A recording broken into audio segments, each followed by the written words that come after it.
motor old school tapi sisi tinggi. Kita ada Vespa GTS 300 Super Sport. So, motor ni harga jualan kita jual dengan harga RM18,800. Motor tahun 2018, manufacture dan juga register. So, dekat sini antara aksesori yang owner dah pasang adalah ini, headlamp ni punya cover, nampak tak? Kan comel tu. Dah tambah sekali dengan Ziolini punya aksesori. Dan juga aluminium top box sekali dengan backrest. Yang paling penting ini. Tada!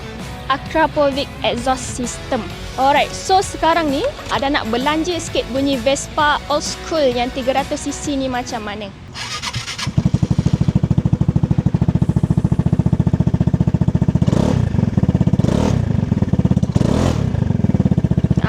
Disebabkan motor ni dah tukar kepada exhaust Akrapovic, so bunyi dia menawan lah. Okay, so siapa nak berminat beli by cash, nak beli by loan ataupun trade-in, boleh terus contact dengan sales team kami. Untuk details loan ataupun loan plan pun kita orang akan insertkan sekali. So, itu saja daripada saya. Ada Puncak Alam World. You're right, kita jumpa lagi. Bye-bye.